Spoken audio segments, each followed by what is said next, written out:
বরাতের হালুয়া রুটি খাওয়া যাবে কিনা সহি মাসালা যদি দিতেন, বা হালুয়া রুটি সারা বছর খাওয়া যাবে, শবে বরাতেও খাওয়া যাবে, ওই হিসাবে আর কি। সারা বছর যেভাবে হালুয়া রুটি খাওয়া যায় শবে বরাতেও খাওয়া।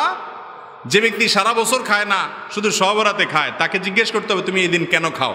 তো অনেকে উত্তর দিবে কারণ নবী সাল্লাল্লাহু আলাইহি সাল্লামের নাকি আপনার ওহুদের ময়দানে দাঁত ভেঙে গেছে যুদ্ধে, সেজন্য তিনি দাঁত দিয়ে আর কিছু খেতে পারেন না, হালুয়া খাইছেন, এজন্য আপনি হালুয়া খাইতেছেন। সুবহানাল্লাহ। ভাই রাসূল আকরাম সাল্লাল্লাহু আলাইহি সাল্লামের ওহুদ যুদ্ধ হয়েছে কোন মাসে? তো শাবান মাসে হয় নাই।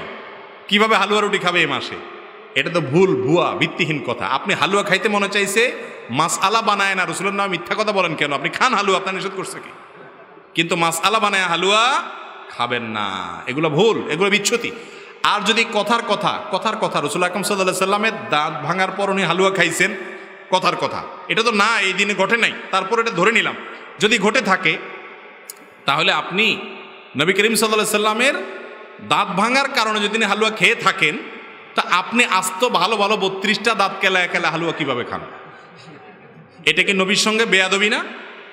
আপনার বাবার পা ভেঙে গেছে, উনি একটা লাঠি দিয়া ভর দিয়ে বেচারা চলে, আপনি বাবার প্রতি মহব্বতের চোটে, আহারে আমার বাবা নামাজ পড়তে গিয়ে পড়ে পা ভেঙে গেছে, এই জন্য লাঠি দিয়া স্ট্রেচার দিয়ে চলাফেরা করে, আমার বাবা লাঠি দিয়া ভর করে চলে, তো সেই জন্য আপনি বাবার প্রতি সিম্পেথি দেখিয়ে, ভালোবাসা দেখিয়ে, আপনার তাগড়া তাগড়া ভালো দুইটা পাও থাকা অবস্থা লাঠি নিয়ে আপনি ঘোড়ায় ঘোড়ায় হাঁটতেছেন।